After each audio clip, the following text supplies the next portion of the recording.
ഒരു വിശ്വാസിയെ സംബന്ധിച്ചിടത്തോളം അവൻ്റെ ജീവിതത്തിൻ്റെ ഏറ്റവും വലിയ സൗന്ദര്യമാണ് ആദരവും അച്ചടക്കവും എന്നത്.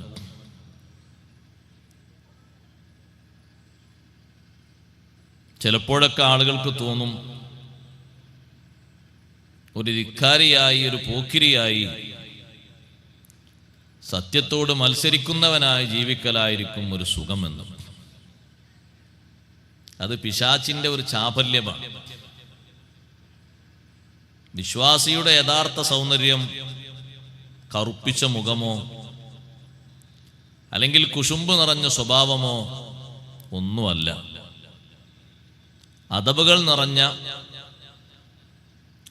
ആർക്കും പ്രശംസനീയമായ നല്ല സ്വഭാവ വൈശിഷ്ട്യമാണ് മുസ്ലിം സ്വീകരിക്കേണ്ടത്. അപ്പോഴേ അവൻ യഥാർത്ഥത്തിൽ ഒരു മുസ്ലിമാവുകയുള്ളൂ. അത് കുടുംബത്തിലും ജീവിതത്തിൻ്റെ മേഖലയിൽ എപ്പോഴും നാം അനുവർത്തിച്ചു കൊണ്ടിരിക്കുന്ന നമ്മുടെ ജീവിതത്തിന് ഏറ്റവും ആവശ്യമായ അന്നപാനീയങ്ങൾ ഉപയോഗിക്കുന്നതിലും സ്വന്തം വീട്ടിലും മറ്റുള്ളവരുടെ വീടുകളിലും എല്ലാ തലങ്ങളിലും നല്ല അച്ചടക്കം പാലിക്കുന്നവരാണ് യഥാർത്ഥ മുഅ്മിൻ. ആ ഒരു ഭാഗമാണ് വിശാലമായി നാം ഓതിവെച്ചത്. യാ അയ്യുഹല്ലദീന ആമനൂ ലിയസ്തഅ്ദിൻകുമുല്ലദീന മലക്കത് അയ്മാനുക്കും വല്ലദീന ലം യബ്ലുഗുൽ ഹുലുമ മിൻകും. ഓ മുഅ്മിനുകളെ, ലിയസ്തഅ്ദിൻകുമുല്ലദീന മലക്കത് അയ്മാനുക്കും, നിങ്ങളുടെ കീഴിലുള്ള, നിങ്ങൾ ഉടമപ്പെടുത്തിയ ആളുകൾ അഥവാ അടിമകൾ, അവർ സമ്മതം ചോദിക്കണം. വല്ലദീന ലം യബ്ലുഗുൽ ഹുലുമ മിൻകും, പ്രായപൂർത്തിയും പക്വതയും എത്താത്ത കുട്ടികളും സമ്മതം ചോദിക്കണം. ചിലപ്പോൾ വയസ്സായിട്ടുണ്ടാകും, വയസ്സുകൊണ്ട് പ്രായപൂർത്തിയായിട്ടുണ്ടാകും, പക്ഷേ പക്വത കൈവന്നിട്ടുണ്ടാകൂല. അങ്ങനെയുള്ള ആളുകൾ ഉണ്ടാകും. അവരും സമ്മതം ചോദിക്കണം. സലാസ മർറാത്ത്, 3 സന്ദർഭങ്ങളിൽ. സ്വകാര്യ ജീവിതത്തോട്, നമ്മുടെ വീട്ടിലുള്ള കുടുംബത്തിലുള്ള മക്കൾ, പേരക്കുട്ടികൾ തുടങ്ങിയ ആളുകൾ, ബാപ്പയും ഉമ്മയും അല്ലെങ്കിൽ ഇണകൾ തമ്മിൽ കഴിയുന്ന ഒരു മുറിയിലേക്ക്, റൂമിലേക്ക് അവർ പ്രവേശിക്കുന്നതിന് 3 സന്ദർഭങ്ങളിൽ അനുവാദം തേടണം. അതെന്തിനാന്ന് ചോദിച്ചാൽ, ആ 3 ഘട്ടങ്ങളിലും ഒരുപക്ഷെ അനുവാദമില്ലാതെ കടന്നു എന്നാൽ ഒരിക്കലും കാണാൻ സുഖകരമല്ലാത്ത ചില രംഗങ്ങൾ ഒരുപക്ഷെ കണ്ടേക്കാം. അപ്പോൾ ആ സന്ദർഭങ്ങളിലൊക്കെ ഒരു സമ്മതം ചോദിക്കുക, അറിയിക്കുക എന്നത് അത് നല്ലൊരു കാര്യമാണ്. എന്നാൽ കണ്ടവർക്കും കാണപ്പെട്ടവർക്കും യാതൊരു ബുദ്ധിമുട്ടുമില്ല. സമ്മതം ചോദിക്കാതെ പൊടുന്നനെ കയറി ചെല്ലുമ്പോൾ ഒരുപക്ഷെ അവിടെയുള്ളവർ ഉറങ്ങുകയാണെങ്കിലും അവരുടെ വസ്ത്രധാരണ ശൈലി അവരുടെ സ്വകാര്യതയിലാകുമ്പോൾ ഒരുപക്ഷെ അതിനെത്രയും കുറവൊക്കെ പറ്റും. കയറി ചെല്ലുന്ന ആളുകൾക്ക് അവർക്കും അതുകൊണ്ട് ബുദ്ധിമുട്ടുണ്ടാകരുത് എന്ന് കരുതി അല്ലാഹു സുബ്ഹാനഹു വ തആല ഒരു വലിയ അച്ചടക്ക ബോധം പഠിപ്പിക്കുകയാണ്. കുടുംബക്കാരിൽ നിന്നുള്ള നല്ല ഒരു ബോധം, ധാർമ്മികമായി ഉണ്ടാകേണ്ട ഒരു ബോധം ജീവിതത്തിന്റെ എല്ലാ ഭാഗങ്ങളിലും കാത്തു സൂക്ഷിക്കേണ്ടതുണ്ട്. ഒന്ന് മിൻ ഖബലി സ്വലാത്തിൽ ഫജ്ർ, ഫജ്ർ നിസ്കാരത്തിന്റെ മുമ്പ്. കാരണം ഉറക്കിൽ നിന്ന് എഴുന്നേൽക്കുന്ന സമയമാണ്. രാത്രി ഉറങ്ങിയതുകൊണ്ട് ഉറക്കിൽ നിന്ന് എഴുന്നേൽക്കുമ്പോൾ നേരെ അങ്ങോട്ട് കയറി ചെല്ലാൻ പാടില്ല. അറിയിക്കണം. വിളിച്ചുണർത്താൻ പോകുന്ന ആളുകളും കതക് തുറന്ന് നേരെ പോകാൻ പാടില്ല. മുട്ടി വിളിച്ച് ഒന്ന് ഉണർത്തിയ ശേഷമാകണം പോകേണ്ടത്. അത് എല്ലാവരും വിരിപ്പുകളിൽ ഉറങ്ങുന്ന നേരമായതുകൊണ്ട് ശരീരത്തിലെ വസ്ത്രങ്ങളൊക്കെ അങ്ങിങ്ങായി ഒരു പക്ഷേ നീങ്ങിയിട്ടുണ്ടാകും. ഉറക്കത്തിലായതുകൊണ്ട് അവരറിയില്ല. വിളിക്കാൻ ചെല്ലുന്ന ആള് നേരെ കയറി ചെന്നാൽ, ഉണർത്താതെ കയറി ചെന്നാൽ ചിലപ്പോൾ അത് രണ്ടു കൂട്ടർക്കും ബുദ്ധിമുട്ടാകും. മറ്റൊന്ന്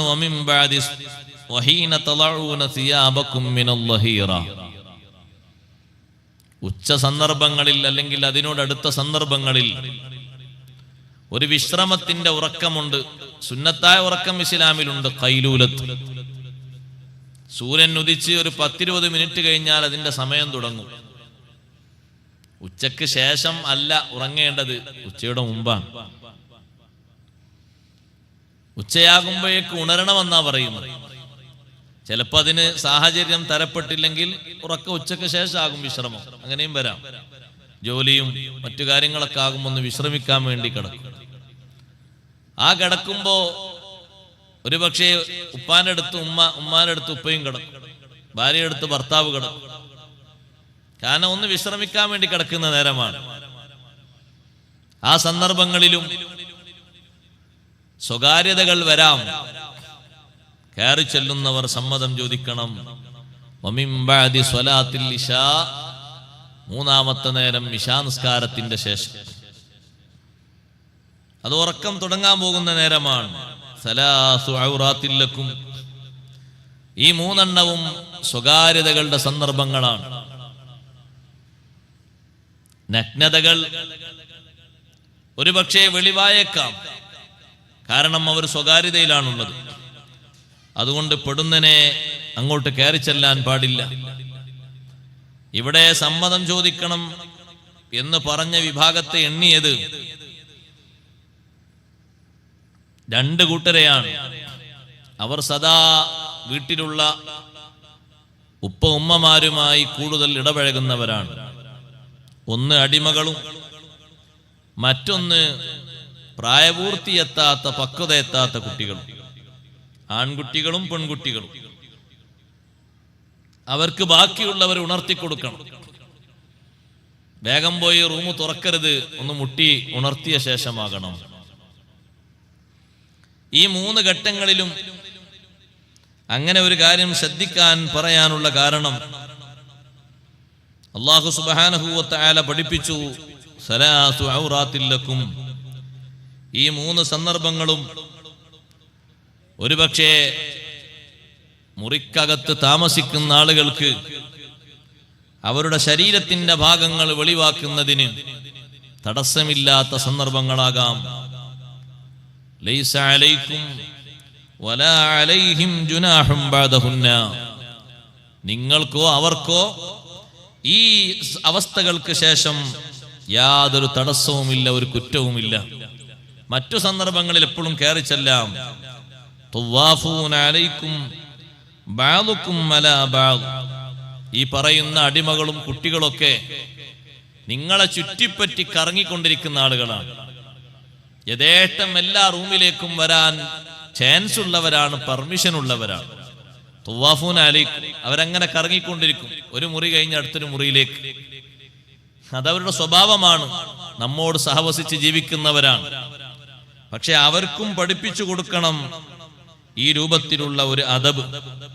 അബ്ദുല്ലാഹി ബിൻ അബ്ബാസ് റളിയല്ലാഹു അൻഹുമ പറഞ്ഞു, ജനങ്ങൾ ശ്രദ്ധിക്കാതെ പോയ നിയമങ്ങളിൽ ഒന്നാണിത്. പഴയ കാലത്ത് കുടിലുകൾക്കൊന്നും വാതിലുകൾ ഉണ്ടായിരുന്നില്ല, വിരികൾ മാത്രമാണ് ഉണ്ടായിരുന്നത്. അപ്പൊ ആ വിരി നീക്കി അകത്തേക്ക് കടന്നാൽ സംഗതി ആകെ പ്രശ്നമാകും. പിന്നീട് വിശാലമായ അവസ്ഥ വന്നു. നല്ല പൂട്ടുന്ന ലോക്കുള്ള വാതിലുകൾ വന്നു, മറകൾ വന്നു. പെട്ടെന്ന് തുറന്ന് അങ്ങോട്ട് ചെല്ലാൻ പറ്റാത്തത് വന്നു. കാരണം അല്ലാഹു സുബ്ഹാനഹു വ തആല സിത്തീറുൻ യുഹിബ്ബുസ് സിത്ർ. മറ ഇഷ്ടപ്പെടുന്നവനാണ് റബ്ബ് സുബ്ഹാനഹു വ തആല. പഴയ കാലത്ത് വിരികളും മറകളും ഒന്നും ഇല്ലാത്തത് കൊണ്ട് ഏതെങ്കിലും ഒരു വേലക്കാരൻ, അല്ലെങ്കിൽ ഒരു കുട്ടി, അല്ലെങ്കിൽ സംരക്ഷണത്തിൽ കഴിയുന്ന ഒരു അനാഥ പെട്ടെന്ന് അങ്ങോട്ട് കയറി ചെല്ലുമ്പോൾ ഉണ്ടാകുന്നൊരു പ്രയാസമുണ്ട്. അപ്പോഴാണ് സൂക്ഷ്മതയ്ക്ക് വേണ്ടി അല്ലാഹു സുബ്ഹാനഹു വ തആല ഈ നിയമം ഇറക്കിയത്. എങ്കിലും ആ സമ്മതം ചോദിക്കുന്നതിന്റെ സുന്നത്ത് ഇന്നും നിലനിൽക്കുന്നുണ്ട്. അതെന്തിനാ അങ്ങനെ നിലനിർത്തി വെച്ചത്? അതൊരു അദബിന്റെ ഭാഗമാണ്. ബാപ്പയും ഉമ്മയും കിടക്കുന്ന റൂമിലേക്ക് ഈ 3 ഘട്ടങ്ങളിലും ഇപ്പോഴും പെട്ടെന്ന് കയറി ചെല്ലാൻ പറ്റുന്ന അസന്ദർഭമല്ല. അവരെ മുട്ടി വിളിച്ച് അവരുണർന്നു കഴിഞ്ഞാൽ ധൈര്യസമേതം നമുക്ക് ചെല്ലാം. കാരണം പുറത്തുനിന്ന് ആരോ വിളിക്കുന്നുണ്ട് എന്ന് കരുതിയിട്ട് എല്ലാ മറകളും സ്വീകരിച്ചിട്ടേ കതക് തുറക്കുകയുള്ളൂ. ഇപ്പോഴും ഈ നിയമം നിലനിൽക്കുന്നുണ്ട്. അല്ലാഹു സുബ്ഹാനഹു വ തആല വിശാല ചെയ്തു തന്നപ്പോൾ വളരെ വലിയ എളുപ്പം ഈ വിഷയത്തിൽ നമുക്ക് കിട്ടി. ഇങ്ങനെ ഒരു ആയത്തിറങ്ങാനുള്ള കാരണം വിശദീകരിച്ചപ്പോ ഇബ്നു അബ്ബാസ് റളിയല്ലാഹു അൻഹു പറയുന്നുണ്ട്, അഷ്റഫുൽ ഖൽഖ് സ്വല്ലല്ലാഹു അലൈഹി വസല്ലം ഒരു അടിമയെ പറഞ്ഞയച്ചു ഉമർ റളിയല്ലാഹു അൻഹു വിളിക്കാൻ വേണ്ടി. ഉമർ റളിയല്ലാഹു അൻഹു വീട്ടിൽ ഇറങ്ങാണ്. ഈ അടിമ പോയി വാതിൽ മുട്ടി സലാം പറഞ്ഞു. ഉമർ റളിയല്ലാഹു അൻഹു ഉണർന്നില്ല. പിന്നെയും വന്ന് വാതിൽ മുട്ടി. അപ്പോഴും ഉമർ റളിയല്ലാഹു അൻഹു ഉണർന്നില്ല. വാതിലൊന്ന് പതുക്കെ തള്ളി നോക്കിയപ്പോൾ വാതിൽ തുറന്നു കിടക്കുന്നുണ്ട്. അടച്ചിട്ടിട്ടേ ഉള്ളൂ, കുറ്റിയിട്ടിട്ടില്ല. ആ വാതിൽ തുറന്ന് ഉള്ളിലേക്ക് ചെന്ന് ഉമർ റളിയല്ലാഹുവിന്റെ ശരീരത്തിൽ തട്ടി വിളിച്ചു. ഉമർ റളിയല്ലാഹു അൻഹു ഉണർന്നില്ല, നല്ല ഉറക്കത്തിലാണ്. അപ്പൊ ആ കുട്ടി, ആ അടിമ അവിടെ നിന്ന് പറഞ്ഞു, അല്ലാഹുമ്മ ഐഖിൽഹു ലീ, അല്ലാഹുവേ ഉമറിനെ നീ എന്ന് എനിക്ക് ഉണർത്തി തരണം. എന്നിട്ട് വാതിലിങ്ങോട്ട് അടച്ചു. പുറത്തുനിന്ന് പിന്നെയും വിളിച്ചപ്പോ ഉമർ റളിയല്ലാഹു അൻഹു ഉണർന്നു. ഉണർന്ന സമയത്ത് തന്നെ അടിമ അങ്ങോട്ട് കയറി ചെന്നു. ഉമർ റളിയല്ലാഹു അൻഹുവിന്റെ ശരീരത്തിൽ നിന്ന് ചില ഭാഗങ്ങൾ വെളിവായിരുന്നു, ഉറക്കത്തിലാണ്. ആ വെളിവായ ഭാഗം അടിമ കണ്ടു എന്ന് ഉമർ റളിയല്ലാഹു അൻഹു മനസ്സിലായി. ഉടനെ ഉമർ റളിയല്ലാഹു അൻഹു പറഞ്ഞു, വദിത്തു അന്നല്ലാഹ നഹാ അബ്നാഅനാ വനിസാഅനാ വഖദമനാ, ഞാൻ ആഗ്രഹിക്കുന്നു, ആശിക്കുന്നു, അല്ലാഹു സുബ്ഹാനഹു വ തആല നമ്മുടെ മക്കളെയും നമ്മുടെ ഭാര്യമാരെയും നമ്മുടെ സേവകന്മാരെയും നമ്മുടെ വീട്ടിലേക്ക് ചില സന്ദർഭങ്ങളിൽ അനുവാദമില്ലാതെ കടക്കരുത് എന്നൊരു നിയമം ഇറക്കിയിരുന്നെങ്കിൽ എന്ന് ഉമർ റളിയല്ലാഹു അൻഹു ഉടനെ ആശ കൊണ്ട് പറഞ്ഞു. പിന്നെ ആ അടിമയെയും കൂട്ടിയിട്ട് റസൂലുള്ളാഹി സ്വല്ലല്ലാഹു അലൈഹി വസല്ലം തങ്ങളുടെ അടുത്തേക്ക് പോയി. ഉമർ റളിയല്ലാഹു അൻഹു വിളിക്കാനാണ് ആ അടിമയെ നബി തങ്ങൾ വിട്ടത്. നബി സല്ലല്ലാഹു അലൈഹി വസല്ലം തങ്ങളുടെ അടുത്തേക്ക് പോയപ്പോൾ ഉമർ റളിയല്ലാഹു അൻഹു നോക്കുമ്പോൾ തങ്ങൾക്ക് എന്തോ വഹി ഇറങ്ങുന്നൊരു പ്രതീതിയുണ്ട്. കഴിഞ്ഞപ്പോൾ ഈ ആയത്ത് ഓതിക്കൊടുത്തു, യാ അയ്യുഹല്ലദീന ആമനൂ ലിയസ്തദിൻകുമുല്ലദീന മലക്കത് ഐമാനുക്കും വല്ലദീന ലം യബ്ലുഗുൽ ഹുലുമ മിൻകും സലാസ മർറാത്ത്, 3 സന്ദർഭങ്ങളിൽ അനുവാദം ചോദിക്കണം. ആ ആയത്ത് ഓതിയപ്പോൾ ഉമർ റളിയല്ലാഹു അൻഹു അൽഹംദുലില്ലാ പറഞ്ഞു. അൽഹംദുലില്ലാ പറഞ്ഞപ്പോൾ നബി സല്ലല്ലാഹു അലൈഹി വസല്ലം ചോദിച്ചു, ഇതെന്തൊരു പ്രത്യേക ഹംദ്? ആയത്ത് കേട്ടപ്പോഴേക്ക് നിങ്ങൾ അള്ളാഹുവിനെ സ്തുതിച്ചല്ലോ. ഉമർ റളിയല്ലാഹു അൻഹു പറഞ്ഞു, ഇങ്ങനെയൊക്കെ സംഭവം നടന്നു. തങ്ങൾ ഈ അടിമയെ എന്നെ വിളിക്കാൻ വേണ്ടി പറഞ്ഞയച്ചു. മുട്ടിയിട്ട് ഞാൻ ഉണരാതെ വന്നപ്പോ അദ്ദേഹം വന്ന് എന്റെ ശരീരം ഒന്ന് അനക്കി നോക്കി. എന്നിട്ട് ഉണരാ വന്നപ്പോ പുറത്തു വന്ന് വീണ്ടും മുട്ടി. ഞാൻ ഉണർന്നപ്പോൾ ഉടനെ മുറിയിലേക്ക് വന്നപ്പോ എന്റെ ശരീരത്തിന്റെ ഭാഗത്തിൽ നിന്ന് ഉറക്കത്തിൽ നീങ്ങിപ്പോയ വസ്ത്രം ഭാഗങ്ങളൊക്കെ അടിമ കണ്ടപ്പോ എനിക്കൊരു വലിയ മനപ്രയാസം. പിന്നെ തങ്ങൾ പറഞ്ഞയച്ച അടിമയായതുകൊണ്ട് അടിമയൊന്നും പറയാൻ പറ്റൂലല്ലോ. അതുകൊണ്ട് ഞാൻ ആഗ്രഹിച്ചു പോയി, ഈ വിഷയത്തിൽ അള്ളാഹു ഒരു തീരുമാനം തരണം. ആ ഒരു എളുപ്പത്തിലാണ് ഈ ആയത്തിറങ്ങിയത്. നബി സല്ലല്ലാഹു അലൈഹി വസല്ലം തങ്ങൾ ആ പ്രവൃത്തിയെപ്പറ്റി, ഉമർ റളിയല്ലാഹു അൻഹു ആഗ്രഹിച്ച ആഗ്രഹത്തെപ്പറ്റി തങ്ങൾ സന്തോഷിച്ചു. എന്നിട്ട് പറഞ്ഞു, ഇന്നല്ലാഹ യുഹിബ്ബുൽ ഹലീമൽ ഹയ്യൽ അഫീഫൽ മുതഅഫിഫ്, നല്ലോണം നാണമുള്ള, പതിവൃത്തത കാത്തു സൂക്ഷിക്കുന്ന, പരിശുദ്ധിയോടെ ജീവിക്കുന്ന ആളുകളെ അല്ലാഹു തആലാക്ക് വലിയ തൃപ്തിയാണ്. വഇന്നല്ലാഹ യുബ്ഗിദുൽ ബദീഅൽ ജരീഅസ് സായിലൽ മുൽഹിഫ്. എല്ലാം ഓപ്പണായി നിൽക്കുന്ന ആളുകൾ, സ്വകാര്യതകളൊന്നുമില്ല, ഒക്കെ അവർക്ക് ഓപ്പണാണ്. പറയുന്നിടത്തും അങ്ങനെയാണ്. തരന്ത എന്ന വർത്തമാനം പറയും. അവരെ അല്ലാഹു തആലാക്ക് വെറുപ്പാണ്. ഈ ആയത്ത് ഉമർ റളിയല്ലാഹു അൻഹു കാരണം ഇറങ്ങിയ ആയത്തുകളിൽ പെട്ടതാണ്. ഉമർ റളിയല്ലാഹുവിന്റെ നിലപാടിനോട് യോജിച്ചുകൊണ്ട് എത്ര ആയത്തുകൾ വിശുദ്ധ ഖുർആനിൽ ഇറങ്ങിയിട്ടുണ്ട്. ഒരുപാട് ആയത്തുകൾ ഇറങ്ങിയിട്ടുണ്ട്.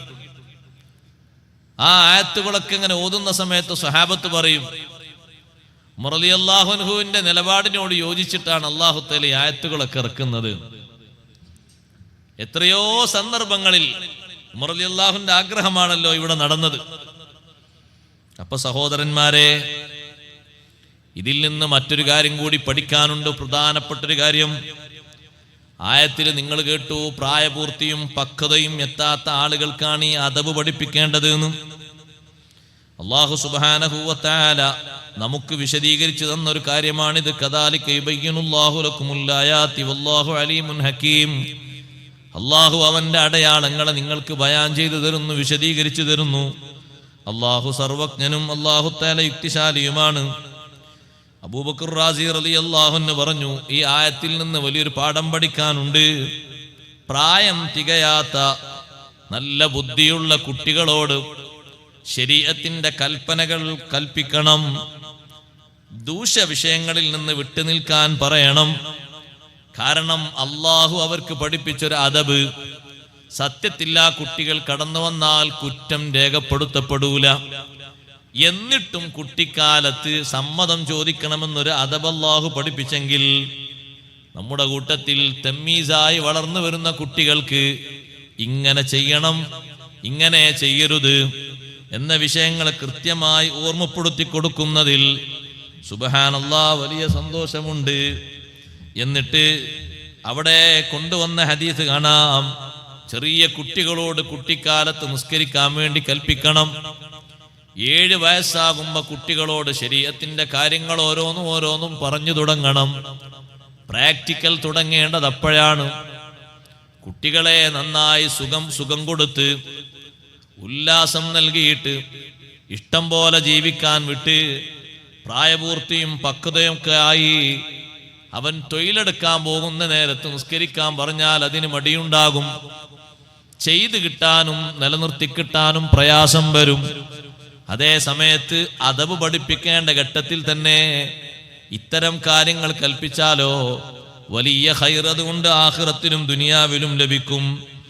ഇബ്നു ഉമർ റളിയല്ലാഹു അൻഹു പറഞ്ഞു, ഒരു കുട്ടിക്ക് നമ്മൾ നിസ്കാരം പഠിപ്പിക്കുന്ന സമയം ഇദാ അറഫ യമീനഹു മിൻ ശിമാലിഹി, വലഭാഗവും ഇടഭാഗവും കുട്ടിക്ക് വേർതിരിച്ചറിയുന്നൊരു തമീസ് ഉണ്ടായാൽ മതി.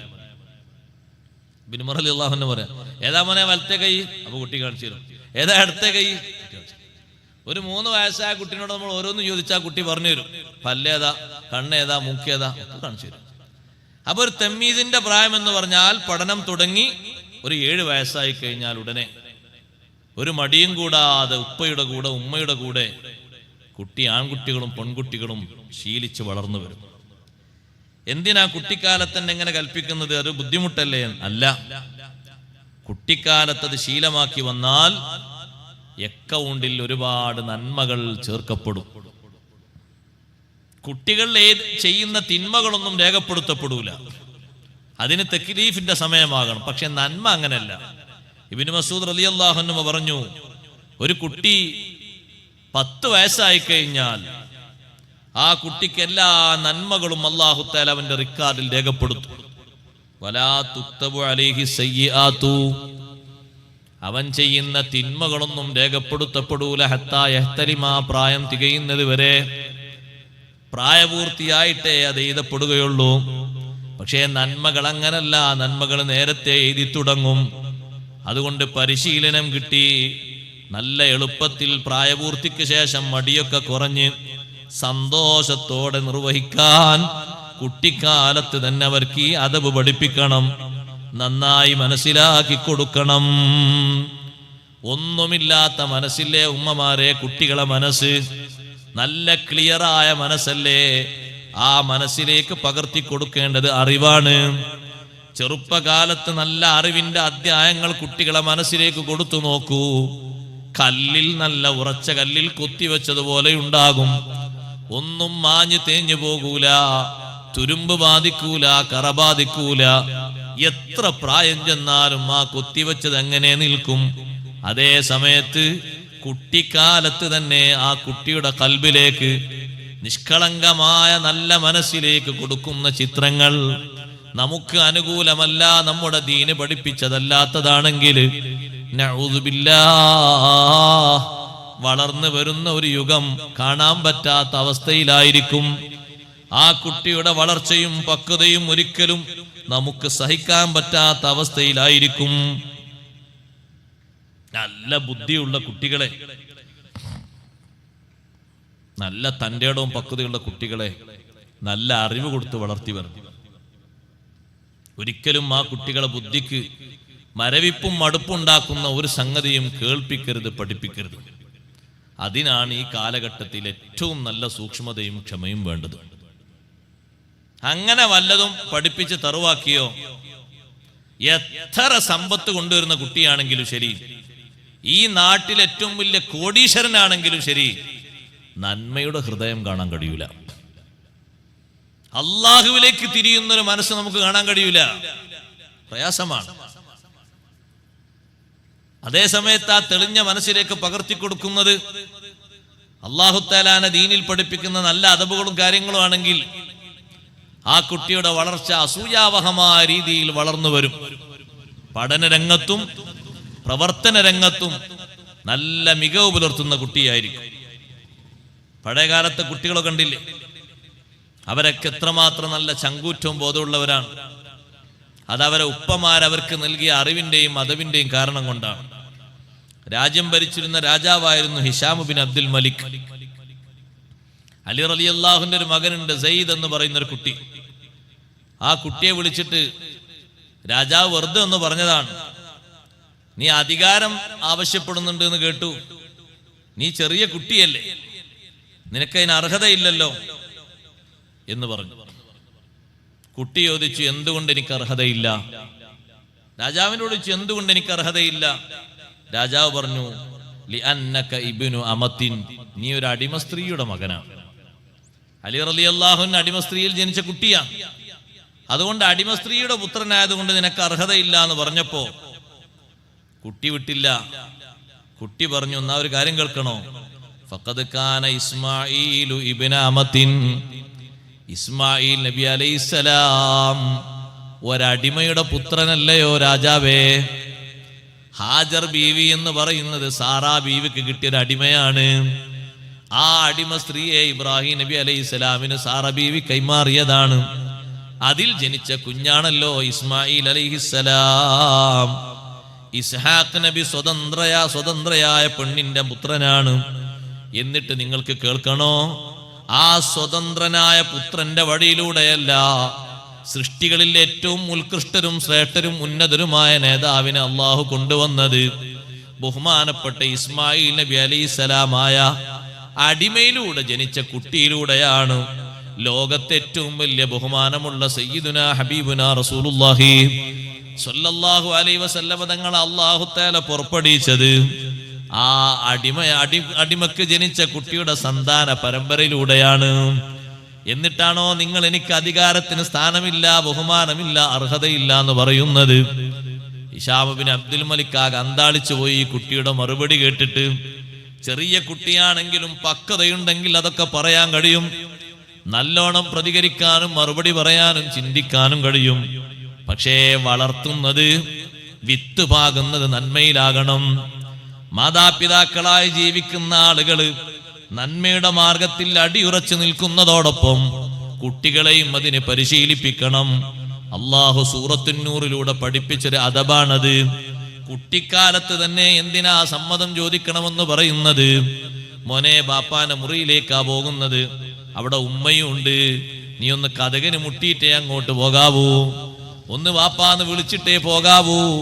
കുട്ടി ചിന്തിക്കുന്നു, എന്തിനാണ് എന്നോട് അങ്ങനെ പറഞ്ഞത്?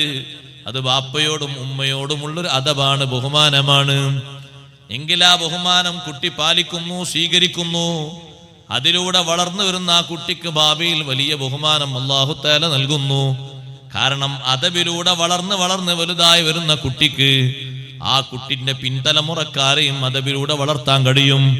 അതുകൊണ്ട് കുട്ടിക്കാലത്ത് തന്നെ അവരെ അദബ് പഠിപ്പിക്കണം എന്ന് ഈ ആയത്തിലൂടെ മഹാന്മാരായ ഖുർആൻ പണ്ഡിതന്മാർ നമ്മെ പഠിപ്പിക്കുന്നു. പിന്നെ അള്ളാഹു പറയുന്നു, ഇദാ ബലഗൽ അത്ഫാലു മിൻകുമുൽ ഹുലുമാ, കുട്ടികൾ വളർന്നിട്ട് പ്രായപൂർത്തിയും പക്വതയും എത്തിയാലോ അപ്പൊ പിന്നെ സമ്മതം ചോദിക്കൽ സുന്നത്തല്ല, നിർബന്ധമാണ്. ഫല്യസ്തഅ്ദിനൂ കമസ്തഅ്ദനല്ലദീന മിൻ ഖബ്ലിഹിം, അവർക്ക് മുമ്പുള്ളവർ സമ്മതം ചോദിച്ചതുപോലെ ഇവരും സമ്മതം ചോദിക്കണം. അഥവാ നല്ലോണം പ്രായപൂർത്തിയെത്തിയ ആളുകൾ സമ്മതം ചോദിക്കണം. ഒരു വീട്ടിലേക്ക് ഡയറക്റ്റായി കയറിക്കൂടാ. മറ്റൊരു വീട്ടിലേക്ക്, കുടുംബ വീട്ടിലേക്ക്, സ്വന്തം പെങ്ങളെ വീട്ടിലേക്ക് സമ്മതമല്ലാതെ കയറാൻ പറ്റുമെന്ന് നബി സല്ലല്ലാഹു അലൈഹി വസല്ലം ചോദിച്ചപ്പോ തങ്ങളെ മറുപടി, അങ്ങനെ കയറിപ്പോയാൽ ഒരു പക്ഷേ ആ നിന്റെ സഹോദരി, നിനക്ക് വിവാഹബന്ധം നിഷിദ്ധമായ, കാണാൻ പറ്റിയ, തൊട്ടാൽ ഉളു മുറിയാത്ത നിന്റെ സ്വന്തം പെങ്ങള് ഒരുപക്ഷെ ആ വീട്ടിന്റെ ഉള്ളില് മുറിക്കകത്ത് ആരും വന്നാൽ വിളിക്കോലോ എന്ന് കരുതിയിട്ട് കതകൊന്നും അടക്കാതെ തന്നെ സുന്നത്തായ വല്ല കർമ്മങ്ങളും വല്ല രോമങ്ങളും മുടികളൊക്കെ നീക്കുന്ന ഏർപ്പാടിലോ, അല്ലെങ്കിൽ അതുപോലെ തന്നെ ആ പെണ്ണിന്റെ ശരീരത്തിൽ സ്വകാര്യ ഭാഗങ്ങളിൽ എന്തെങ്കിലുമൊക്കെ ചെയ്തുകൊണ്ടിരിക്കുന്ന നേരത്താണ് കയറി ചെല്ലുന്നതെങ്കിൽ നിനക്കും അത് വിഷമമാണ്, പെങ്ങൾക്കും അത് ബുദ്ധിമുട്ടാണ്. അതുകൊണ്ട് സൂക്ഷ്മതയുടെ മാർഗം സ്വന്തം പെങ്ങളെ വീട്ടിലേക്കാണെങ്കിലും മകന്റെ വീട്ടിലേക്കാണെങ്കിലും ഒന്ന് സമ്മതം ചോദിക്കുകയാണ് വേണ്ടത്. അതേപോലെ അള്ളാഹു പഠിപ്പിക്കുന്നു, മക്കൾക്ക് പ്രായപൂർത്തിയും പക്വതയും തികഞ്ഞാൽ ഫല്യസ്തഅ്ദിനൂ കമസ്തഅ്ദനല്ലദീന മിൻ ഖബ്ലിഹിം, മുമ്പുള്ളവർ സമ്മതം ചോദിച്ചതുപോലെ ഇവരും സമ്മതം ചോദിക്കണം. നേരത്തെ പറഞ്ഞ സമ്മതം ചോദിക്കൽ സുന്നത്താണ്, ഇതോ നിർബന്ധമാണ്. കാരണം ഇവരോട് കൽപ്പിക്കാനുള്ള സമയം എത്തിക്കഴിഞ്ഞു. അപ്പൊ കുട്ടിക്കാലത്ത് വളർത്തിക്കൊണ്ടുവരുന്ന സിറ്റുവേഷൻ അല്ല, പ്രായപൂർത്തി എത്തിക്കഴിഞ്ഞാൽ പിന്നെ കൽപ്പിക്കേണ്ടത് കാർക്കശ്യമായിട്ടാണ്. സഹോദരന്മാരെ, നമുക്ക് സങ്കടം തോന്നുന്നുണ്ട്. നമ്മുടെ രക്ഷിതാക്കൾ ഇപ്പോഴും ആ വിഷയത്തിൽ ബോധവാന്മാരല്ല എന്ന് പറഞ്ഞാൽ എനിക്ക് തെറ്റായി തോന്നൂല. ഞാൻ ഇന്ന് വരുമ്പോഴും ഇന്നലെ വരുമ്പോഴും ഒക്കെ ടൗണുകളിൽ കണ്ടു നല്ല നല്ല ആൺകുട്ടികളും പെൺകുട്ടികളും മഗ്രിബിന്റെ ഇശായിനോടടുത്ത സമയത്ത് അവരതാ വിദ്യാഭ്യാസ കലാലയങ്ങളിൽ നിന്ന് പുറത്തു വരികയാണ്. പക്ഷേ സ്കൂളുകളിലൊക്കെ ക്യാമ്പ് നടക്കുന്നുണ്ടെങ്കിൽ കൂട്ടത്തിൽ രക്ഷിതാക്കളുടെ കാര്യം പറയണം. ആ കുട്ടികളെ മഗ്രിബ് എവിടുന്നാ കിട്ടുന്നത്? ബസും കയറി വീട്ടിലെത്തുമ്പോഴേക്ക് ഇശാവാങ്ക് കൊടുത്തുപോയി. അള്ളാഹു പൊരുത്തപ്പെട്ട് തരുമെന്ന് നിങ്ങൾ കരുതുന്നുണ്ടോ? ഇല്ല ഇല്ല, റബ്ബ് നേർക്ക് നേരെ പിടിച്ച് ചോദ്യം ചെയ്യും. പടച്ചോനെ, ക്യാമ്പായിരുന്നു, ഉജൂബാണോ അത് സുന്നത്തല്ലേ? ആ സുന്നത്തിന് വേണ്ടി ഫർള് ഒഴിവാക്കാൻ പറ്റുമോ? ദുഹർ എവിടുന്ന ആ പെൺകുട്ടി നിസ്കരിക്കാറുള്ളത്, അസ്ർ എവിടുന്ന നിസ്കരിക്കാറുള്ളത്, മഗ്രിബ് എവിടുന്ന നിസ്കരിക്കാറുള്ളത്? ഇത് തീർത്തും നിസ്കരിക്കാൻ പറ്റാത്ത രീതിയിൽ 5, 6, 8 വർഷങ്ങൾ അങ്ങ് പഠിച്ചാലോ രക്ഷിതാക്കളെ റബ്ബ് വിടൂല. ശരിക്കും നമ്മൾ ആലോചിക്കേണ്ടതുണ്ട്. PTA മീറ്റിംഗ് കമ്മിറ്റി വിളിക്കുമ്പോ പോകണം. മദ്രസയുടെ സ്കൂളിന്റെ പരിസരത്ത് ഒരു പ്രയർ ഹാൾ നിർമ്മിക്കാൻ പറയണം. അത് പള്ളിയല്ല, ഒരു നിസ്കാര മുറിയാണ്. നിസ്കാര മുറി കുറച്ച് കഴിഞ്ഞിട്ട് ലൈബ്രറി ആക്കണമെങ്കിൽ ആക്കാം, അത് വഖഫൊന്നും ആക്കൂല. നിസ്കരിക്കാനുള്ള സൗകര്യങ്ങൾ അവിടെ ഉണ്ടാക്കി കൊടുക്കണം. മറ്റുള്ളവരൊന്ന് പ്രാർത്ഥിച്ചോട്ടെ, അതിന് ബുദ്ധിമുട്ടൊന്നുമില്ല. എന്നാലും നമ്മുടെ കുട്ടികൾക്ക് ദീന് മുടക്കിയിട്ടൊരു ദുനിയാവ് പറ്റൂല. സങ്കടം തോന്നുന്നു സഹോദരങ്ങളെ. രക്ഷിതാക്കൾ ഈ വിഷയത്തിൽ ഒന്നും മിണ്ടൂല. കാരണം SSLC എന്ന് പറയുന്നത് എന്തൊഴിവാക്കിയാലും പ്രശ്നമല്ല, എന്ത് ഫർള് ഒഴിവാക്കിയാലും പ്രശ്നമല്ല, ഏത് ക്ലാസ് ഒഴിവാക്കിയാലും പ്രശ്നമല്ല. അത്രയും ഒരു മഹത്തായ സംഗതി ലോകത്ത് വേറെ കിട്ടാനില്ല എന്ന് മനസ്സിലേക്ക് അങ്ങ് തറുവാക്കിയിട്ട് നിസ്കാരവും പ്രശ്നമല്ല, സുബഹിയും പ്രശ്നമല്ല, മറ്റൊന്നും പ്രശ്നമല്ല, 8ാം ക്ലാസ്സും 9ാം ക്ലാസ്സും 10ാം ക്ലാസ്സും നിർത്തിയാലും പ്രശ്നമല്ല, ഇതങ്ങ് കിട്ടണം. അങ്ങനെ ഒരു ചിന്ത പറ്റൂല. നല്ലോണം ട്യൂഷന് പോകണം, ക്യാമ്പിന് പോകണം. പക്ഷേ അത് കാരണമായിട്ട് ഫർള് മുടങ്ങിക്കൂടാ, മഗ്രിബ് നിസ്കാരം മുടങ്ങിക്കൂടാ. വീട്ടിൽ വന്നിട്ടൊരു കുട്ടി ഇശായിന്റെ കൂടെ ളുഹറും അസ്റും മഗ്രിബും ഒരുമിച്ച് തറാവി നിസ്കരിക്കുകയാണ് എന്നും. എന്താ അതിന്റെ ഹാല്? ഒന്ന് ആലോചിച്ച് നോക്കൂ സഹോദരങ്ങളെ, എന്തൊരു ഗൗരവമുള്ള സംഗതിയാണ്. നമുക്ക് പെരടിയിൽ വരുന്നൊരു ചോദ്യമാണത്. നമ്മളൊക്കെ സലാമത്തായി ഇരിക്കുന്നു എന്ന് കരുതണ്ട. നല്ല ഒരു ചോദ്യം ആ വിഷയത്തിൽ നമ്മളോടുണ്ട്. അപ്പൊ എന്താ അതിന്റെ മറുമരുന്ന്? അതിന് സംവിധാനങ്ങൾ ഒരുക്കണം. അതിന് നമ്മളെന്താ ചെയ്യാന്നറിയാം. നമ്മളെ നാട്ടിൽ പൊതുവെ ഒരു സ്വഭാവം, ഇവിടുത്തെ ഹാലിൻ കറിയില്ല, അവിടെ ഒക്കെ ഉണ്ട്. ഈ സ്കൂളിൽ ഇങ്ങനത്തെ എന്തെങ്കിലും സൗകര്യവും മറ്റും ചർച്ചയ്ക്ക് ഒരു മീറ്റിംഗ് വിളിച്ചാൽ അപ്പൊ നമ്മളെ സഹോദരിമാരെ തള്ളിവിടും. ഒന്നും അനങ്ങൂല. ഒരു 2 മിനിറ്റ് അവിടെ പോയി കാര്യം പറയാൻ, ആവശ്യമുള്ള വിഷയങ്ങൾ, എന്തെല്ലാം കാര്യങ്ങൾ, പഠന സൗകര്യങ്ങളൊക്കെ മെച്ചപ്പെടുത്താൻ നമ്മൾ പോകണം, പങ്കെടുക്കണം, വിഷയങ്ങൾ പറയണം. അപ്പോഴല്ലേ വിഷയം വരുള്ളൂ. ഒരാളുടെ അഭിപ്രായപ്പെട്ടു ഇങ്ങനെ ഒരു സംവിധാനം വേണം. കാരണം ഒരു 10-20 ദിവസം കുട്ടികൾ ക്യാമ്പ് വരുമ്പോൾ പഠിക്കണ്ടെന്ന് പറയാൻ പറ്റില്ല, കാരണം പഠിക്കേണ്ട ഭാഗമല്ലേ. അപ്പൊ അതിനനുസരിച്ചൊരു സൗകര്യം അവിടെ ചെയ്തു കൊടുക്കണം. എല്ലാവരും അംഗീകരിക്കുന്നത്. പക്ഷെ അത് പോയി പറയാനുള്ളൊരു ത്രാണിത്തം നമുക്ക് വേണ്ടേ? നമ്മൾ ഇങ്ങനെ ഇരിക്കും. എവിടുന്നാ മോളെ? ഇന്ന് ക്യാമ്പ് ഉണ്ടായിരുന്നു. എന്നാ കുട്ടി വേഗം കയറി എന്തെങ്കിലും കഴിച്ചോ. ഭക്ഷണം കഴിക്കാന് ആത്മീയമായൊരു ഭക്ഷണം പലതോടെ മുടങ്ങിക്കിടക്കുക. അത് ഫർള് ഐന. അതിനെപ്പറ്റി ചോദ്യമല്ല, ഉണ്ടാട്ടല്ല, മൗനായി കുത്തിർക്കാണ്. എഴുതേണ്ടവർ എഴുതുന്നുണ്ട്, ചോദിക്കുന്ന നേരത്ത് ചോദിക്കും. ബോധവാന്മാരാകണം നമ്മൾ. ഉറക്കം നടിച്ച് നീങ്ങരുത്. നല്ല ബോധത്തോടെ തൻ്റെ ഇടത്തോടെ പ്രവർത്തിക്കണം. ആ കുട്ടീനോട് പഠിക്കണ്ട അറിയാൻ പറ്റും, പിന്നെ മറ്റേ കുട്ടികളെ പഠിക്കുമ്പോൾ കുട്ടിക്ക് പഠിക്കണ്ടേ? അപ്പൊ അവിടെ ചെന്ന് സൗകര്യങ്ങൾ ഏർപ്പെടുത്താൻ നമ്മൾ ഒരപേക്ഷ കൊടുത്താൽ അതിനൊക്കെയാണ് നമ്മൾ മുന്നിട്ടിറങ്ങേണ്ടത്. അല്ലാതെ ഇങ്കിലാബ് വിളിച്ചാൽ പോരാ. അവിടെ പോയിട്ട് പറയണം ഇങ്ങനെ ഒരു സൗകര്യം ഉണ്ട്, വേണം. കാരണം 7 മണി 8, 7:45, 7:30 ബസ് കയറിയിട്ട് 4, 5, 6, 7 കിലോമീറ്റർ അപ്പുറത്തേക്കുള്ള സ്ഥലത്തേക്ക് എത്തുമ്പോഴേക്ക് ഇശാബാൻ കൊടുത്തുപോയി. മഗ്രിബോട് നിസ്കരിച്ചു, ദുഹ്റോട് നിസ്കരിച്ചു, അസ്റോട് നിസ്കരിച്ചു. ഉസ്താദെ അത് 10ാം ക്ലാസ് വരെ പ്രശ്നമില്ല എന്നാരോ പറഞ്ഞു. ആരോ പറഞ്ഞണോ? 12ാം ക്ലാസ് വരെ പ്രശ്നമില്ല എന്നാരോ പറഞ്ഞണോ? എവിടെങ്കിലും ഉണ്ടോ? എന്നാ കാല വേണ്ട ഹീലുണ്ടോ? ഒന്നുമില്ല. ഫർള് ഐനാണ്. വളരെ കാര്യഗൗരവത്തോടെ ശ്രദ്ധിക്കണം. ഇപ്പൊ നമ്മളിങ്ങനെ 5ാം ക്ലാസ് വരെ ഇതൊക്കെ പഠിപ്പിച്ചു വന്നിട്ട് പിന്നെ കുറച്ച് മൂത്തപ്പോൾ അതൊക്കെ വിട്ടുന്നോ? പാടില്ല. ആൺകുട്ടികൾ അങ്ങനല്ല. അവർക്ക് പള്ളിയിലും കയറാൻ, നിസ്കരിക്കാനൊക്കെ സൗകര്യമുണ്ട്, സംവിധാനമുണ്ട്. നമ്മുടെ പെൺകുട്ടികൾക്ക് സൗകര്യം ഒരുക്കണം. ചെറിയൊരു സൗകര്യം മതി. ഒരു 10-20 മിനിറ്റിൻ്റെ ഉള്ളിൽ തന്നെ എത്ര കുട്ടികൾ നിസ്കരിച്ചു പോകും? നിങ്ങൾ കണ്ടില്ലേ, മെഡിക്കൽ കോളേജിലും മറ്റുമൊക്കെ പോയി മക്കളെ കൂടെ നിൽക്കുന്ന ഉമ്മമാര് ഒരു പക്ഷേ 20 ദിവസം 30 ദിവസമൊക്കെ നിൽക്കേണ്ടി വരും. പോകുന്ന സമയത്ത് ആ കവറിൽ ഒരു നിസ്കാരപ്പായും, ചെറിയ നിസ്കാരപ്പായം, ഒരു മുസല്ലയും ഒരു കുപ്പായം കൊണ്ടുപോകും, നിസ്കാര കുപ്പായം. എന്നിട്ട് അവിടെ നിസ്കരിക്കാനുള്ള സൗകര്യമുണ്ട്. എല്ലാ ഹോസ്പിറ്റലിലും ഉണ്ട് അല്ലേ? എല്ലാ ഹോസ്പിറ്റലിലും പ്രയർ ഹാളില്ലേ? ഉണ്ട്. നമ്മൾ പോയിടത്തോളം ഉണ്ട്, എല്ലാ ഹോസ്പിറ്റലിലും ഉണ്ട്. ക്രിസ്ത്യൻ ഹോസ്പിറ്റലിൽ വരെയുണ്ട് പ്രയർ ഹാളുണ്ട്. അവരവിടെ വരച്ചു വെച്ചിട്ടുണ്ട് ഖിബില ഏതാണ്. അള്ളാഹു നമുക്ക് തന്ന സൗകര്യങ്ങളല്ലേ? ചോദിക്കൂലേ അള്ളാഹു തരതൊക്കെ? നിഅമത്തല്ലേ, അനുഗ്രഹല്ലേ? എന്നിട്ട് എത്രയോ നല്ല സ്വാലിഹാത്തുകളായ ഉമ്മമാരെ കാണും. അവർ 20-30 ദിവസം ഈ മരുമകളെ കൂടെ അല്ലെ മകളെ കൂടെ ഹോസ്പിറ്റലിൽ അല്ലെങ്കിൽ പേരക്കുട്ടിക്ക് വേണ്ടി ചെറിയ ട്രീറ്റ്മെന്റ് ഉണ്ട്, ചെറിയ ഓപ്പറേഷൻ, അതിന് നിൽക്കുകയാണ്. ഒറ്റ വക്ത് നിസ്കാരം അവർക്ക് മുടങ്ങൂല. അവരൊക്കെ സ്വാലിഹത്തുകളാണ്, നല്ല ഉമ്മമാരാണ്, രക്ഷപ്പെടുന്ന ഉമ്മമാരാണ് അവർ. കാരണം അവരെ മനസ്സിലാ ബോധം, കുട്ടീൻ്റെ കൂടെ 20 ദിവസം കഴിയണം, അല്ലാതെ കുട്ടിക്ക് ട്രീറ്റ്മെന്റ് കിട്ടണ്ടേ? ഡോക്ടർമാർ വന്ന് പരിശോധിക്കുന്നു, അപ്പൊ മരുന്നും ഒക്കെ കൊടുക്കുന്നു, എല്ലാ ഹിദ്മയും ചെയ്യുന്നു, അതിന് വേറെ കിട്ടും. അതോടൊപ്പം തന്നെ ആ ഉള്ള സൗകര്യത്തിൽ ക്ഷമിച്ചുകൊണ്ട് ഫർള് ഐനായ നിസ്കാരം വിടാതെ നിർവഹിക്കുന്നു. അവരൊക്കെ രക്ഷപ്പെടുന്ന നല്ല നല്ല ഉമ്മമാരാണ്. പക്ഷെ നമ്മുടെ മക്കളിൽ നമുക്ക് ആ ശ്രദ്ധ വേണം, ആ സൂക്ഷ്മത വേണം, ഇടപെട്ടുകൊണ്ട് കാര്യങ്ങൾ ചെയ്യണം.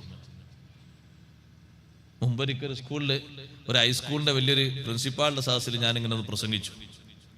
പ്രസംഗം കഴിഞ്ഞ ഉടനെ തന്നെ അയാൾ പറഞ്ഞു, ഉസ്താദെ നാളെ തന്നെ മീറ്റിംഗ് വിളിച്ച് പാസ്സാക്കിയോളൂ എന്ന് പറഞ്ഞു. അപ്പൊ ഞാൻ അന്വേഷിച്ച് നോക്കുമ്പോ ആ പ്രിൻസിപ്പാള് 7-8 കൊല്ലം ദർസിലോതിയ ആളാ, നല്ല മതബോധമുള്ള മനുഷ്യനാണ്. പക്ഷെ അദ്ദേഹം പറഞ്ഞു, ഇതുവരെ അങ്ങനെ ഒരു വിഷയം, ഒരു ശ്രദ്ധ വന്നിട്ടില്ല, അതുകൊണ്ട് നിർമ്മിച്ചിട്ടില്ല. ഇൻഷാ അല്ലാഹ് ഈ ഒരു 1.5 മാസം കൊണ്ട് തന്നെ നിർമ്മിച്ചോളാം ഒരു ചെറിയ പ്രയർ ഹാള്. അതിന് ഫണ്ട് അവരെടുത്തുണ്ട്. എത്ര ഫണ്ടുകൾ വരും വേണം അങ്ങനത്തെ ഒരു വിഷയത്തിനാണെങ്കിൽ കുട്ടികൾ തന്നെ കൊണ്ട് നോക്കൂലേ ഫണ്ട്. അപ്പൊ നമ്മൾ ശ്രദ്ധിക്കാത്തത് കൊണ്ട് ആ വിഷയം ഒരു ഭാഗത്ത് അങ്ങനെ പോയാൽ PTA കമ്മിറ്റിന് അവിടെ കുറ്റം പറഞ്ഞിട്ട് കാര്യം ഉണ്ടാകൂല, മാനേജ്മെന്റിന്. നമ്മളാണത് ശ്രദ്ധിക്കേണ്ടത്. ഓരോ രക്ഷിതാക്കളുമാണ് അതിന്റെ മെമ്പർമാര്. കാരണം അവർക്ക് പ്രായം കുറച്ച് പക്വത എത്തി, നിർബന്ധത്തിന്റെ കാര്യം എത്തി. പഠിക്കണ്ടെന്ന് പറഞ്ഞാൽ കുട്ടിയൊക്കെ എടുത്ത് പഠിക്കണം. ട്യൂഷനും കാര്യങ്ങളൊക്കെ അവർ പോകണം, നല്ല മാർക്കോടെ വിജയിക്കണം. നമ്മുടെ മക്കളൊക്കെ അള്ളാഹു വിജയിപ്പിക്കുമാറാകട്ടെ. പക്ഷെ അതോടൊപ്പം ഒരൊറ്റ ഫർളും മുടങ്ങാൻ പാടില്ല. അതിന് വേണ്ട കാര്യങ്ങൾ എന്താന്ന് വെച്ചാൽ നമ്മളാണ് ആലോചിച്ച് ചെയ്യേണ്ടത്. അത് ആലോചിച്ച് ഇതിന് ആരും തടസ്സം പറയില്ല. ഇതൊരു പള്ളിയല്ല സഹോദരങ്ങളെ, ഒരു ഹാള് നിർമ്മിക്കാണ്, ചെറിയൊരു സൗകര്യം. ഖുർആൻ കണ്ടില്ല ഇവിടെ 2 ഘട്ടങ്ങളാക്കി പറഞ്ഞത്. പ്രായപൂർത്തി എത്തുന്നതിന്റെ മുമ്പ് സമ്മതം ചോദിക്കൽ, അനുവാദം ചോദിക്കൽ സുന്നത്താണ്. കുട്ടികൾക്ക് വൈദാ ബലഗൽ തുഫാൽ, കുട്ടികൾ പ്രായപൂർത്തി എത്തിക്കഴിഞ്ഞാൽ പിന്നെ ഒരു സമ്മതം ചോദിച്ചോളണം. ഫല്യസ്തദിനു, അത് സുന്നത്തല്ല, നിർബന്ധത്തിലേക്കായിപ്പോയി. കാരണം അവർ സമയം മാറിപ്പോയി. അല്ലാഹു തആല കദാലിക യുബയ്യിനുല്ലാഹു ലക്കും ആയാതിഹി, അവന്റെ ആയത്തുകളെ, അവന്റെ അടയാളങ്ങളെ നമുക്ക് വിവരിച്ചു തരുന്നു, നിങ്ങൾക്ക് ബയാൻ ചെയ്തു തരുന്നു, വിശദീകരിച്ചു തരുന്നു. വല്ലാഹു അലീമുൻ ഹകീം. മറ്റൊരു അദബ് അല്ലാഹു പഠിപ്പിക്കുന്നു. വൽ ഖവാഇദു മിനൻ നിസാ, സ്ത്രീകളിൽ നിന്ന്, ഉമ്മമാരിൽ നിന്ന്, വീട്ടിലിരിക്കുന്ന സഹോദരിമാരുണ്ട്, അഥവാ അങ്ങേയറ്റം പ്രായം ചെന്ന ഉമ്മമാര്. വൽ ഖവാഇദു മിനൻ നിസാഇ, വീട്ടിൽ വിശ്രമിക്കുന്ന ഉമ്മാമമാര്. ഇവരാരാന്ന് ചോദിച്ചപ്പോ മഹാന്മാര് പഠിപ്പിച്ചു, മെൻസസിന്റെ കാലാവധിയൊക്കെ കഴിഞ്ഞ, ഇനി അവര് പ്രസവിക്കാൻ സാധ്യതയില്ലാത്ത, വിവാഹത്തിലേക്കൊന്നും താല്പര്യമില്ലാത്ത നല്ല നല്ല സഹോദരിമാരായ പ്രായം ചെന്ന ഉമ്മമാര്. ലാ യർജൂന നിക്കാഹ, ഒരു നിക്കാഹ് അവർ ആഗ്രഹിക്കുന്നില്ല, അവർക്കതിലേക്ക് ആവശ്യവുമില്ല. ഫലൈസ അലൈഹിന്ന ജുനാഹുൻ അൻ യളഅന സിയാബഹുന്ന ഗൈറ മുതബദ്ദിജാതിൻ ബിസീന. ഉമ്മാമമാർക്ക് ചെറിയൊരു ഇളവ് കൊടുക്കുകയാണ്, യുവതികൾക്കല്ല. യുവതികൾക്ക് നല്ല സ്ട്രിക്റ്റായ നിയമം തന്നെയാണ്. ഉമ്മാമമാര്, പ്രായമുള്ളവര്, അവരോട് അല്ലാഹു പറയുന്നു അവർക്ക് കുറ്റമില്ല. അൻ യളഅന സിയാബഹുന്ന, മൂടുപടങ്ങളിലൊന്ന് പൊക്കി വെക്കുന്നതിന്, ജിൽബാബുകളൊന്ന് ഉയർത്തി വെക്കുന്നതിന്. എല്ലാ വസ്ത്രങ്ങളും അയച്ചിടാന്നല്ല, ജിൽബാബാണ് ഈ വസ്ത്രം കൊണ്ട് ഉദ്ദേശമെന്ന് ഇബ്നു മസ്ഊദ് റളിയല്ലാഹു അൻഹു പഠിപ്പിക്കുന്നുണ്ട്. ഈ ആയത്തിന്റെ തഫ്സീറില് വഹുവൽ ജിൽബാബു മിൻ ഫൗഖിൽ ഖിമാർ, മക്കനക്ക് മീതെ ഒരു മുഖമൂടിയില്ലേ, അത് വേണമെങ്കിൽ ഒന്ന് ഉയർത്തിയിട്ട് ഒന്ന് താഴ്ത്തി വെക്കാം, ഒന്ന് പൊക്കി വെക്കാം. കാരണം അത്രയും പ്രായമുള്ള സഹോദരിമാരാണ്.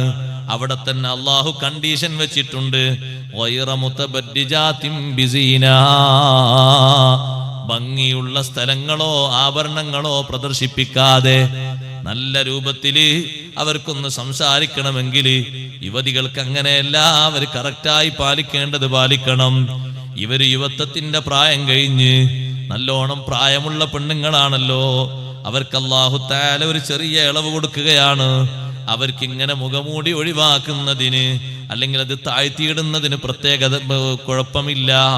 ഫലൈസ അലൈഹിന്ന ജുലാഹുൻ അൻ യളഅന സിയാബഹുന്ന, മുഖമക്കനകളുടെ മുകളിൽ ഇരുന്ന തട്ടമുണ്ട്, ആ തട്ടം താഴ്ത്തിയിടുന്നതിന് പ്രശ്നമില്ല എന്ന് പറയാൻ കാരണം ഇമാം റാസി റളിയല്ലാഹു അൻഹു പഠിപ്പിച്ചു, ലിഅന്ന തുഹ്മത മുർതഫഅതുൻ അൻഹുന്ന, അങ്ങേയറ്റ പ്രായമുള്ള ഉമ്മാമമാരല്ലേ, ആരും ബഹുമാനിക്കുന്ന തലത്തിലേക്കാണ് അവർ ഉയർന്നത്. അതുകൊണ്ട് തെറ്റിദ്ധാരണ അവർക്കുണ്ടാകൂല, തെറ്റിദ്ധാരണ അവരെ പറ്റി ഉണ്ടാകൂല. കാരണം ഉമ്മാമ എന്ന അർത്ഥത്തിലുള്ള ബഹുമാനത്തിന്റെ ലെവലിലേക്ക് എത്തിയവരാണ്. അതേ സമയത്ത് മഹാനവറുകൾ അവിടെ തന്നെ പറഞ്ഞു, ധാരണക്കെതിരായിട്ടാണ് സംഭവിക്കുന്നത് എങ്കിൽ ലം യഹുല്ല ലഹുന്ന വളുഉ സിയാബ്, ഒരു വസ്ത്രവും അങ്ങനെ അഴിച്ചു വെക്കാനോ ഊരി വെക്കാനോ പറ്റൂല. പക്ഷേ നല്ലതെന്താണ്, വയസ്തഅഫിഫ്ന ഖൈറുൽ ലഹുന്ന, എത്ര പ്രായം കൂടിയാലും ഇഫ്ഫത്ത്, പതിവൃത്തത, പരിശുദ്ധി സ്വീകരിക്കലാണ് അവർക്കും ഏറ്റവും നല്ലത്. കാരണം പിന്നതിന് കേടില്ലല്ലോ, പിന്നൊരു പ്രശ്നവും പറയാനില്ലല്ലോ. വയസ്തഅഫിഫ്ന ഖൈറുൽ ലഹുന്ന വല്ലാഹു സമീഉൻ അലീം. കുറെ പ്രായമായാലും നിയമങ്ങളൊക്കെ പാലിച്ച് പരിശുദ്ധിയോടെ ജീവിക്കുന്നതാണ് അവർക്ക് ഉത്തമം. വല്ലാഹു സമീഉൻ അലീം, അല്ലാഹു എല്ലാ കാര്യവും കേൾക്കുന്നവനും എല്ലാ വിഷയങ്ങളും അറിയുന്നവനുമാണ്. പൊതുവെ പ്രായം ചെന്ന സഹോദരിമാര് അവർ കണ്ടാൽ ആഗ്രഹിക്കപ്പെടാത്ത രീതിയിലും സ്വഭാവത്തിലുമൊക്കെയാണെങ്കിൽ സഹോദരന്മാരെ, അവരോട് സംസാരിക്കുന്നിടത്തും അവരെ കാണുന്നിടത്തും ചെറിയ വിട്ടുവീഴ്ചകൾ നൽകിയിട്ടുണ്ട്. യുവതികളെ പറ്റി അങ്ങനെയല്ല, മാറ്റമുണ്ട്. എന്നാലും അല്ലാഹു സുബ്ഹാനഹു വ തആല ഉത്തമമാക്കി പറഞ്ഞത്, ശ്രേഷ്ഠമാക്കി പറഞ്ഞത് അതേ മറയോടെ നടക്കാനാണ്, നല്ലോണം ശ്രദ്ധിച്ച് ജീവിക്കാനാണ്. മറ സ്വീകരിക്കുന്നതാണ് ഏറ്റവും നല്ലത്.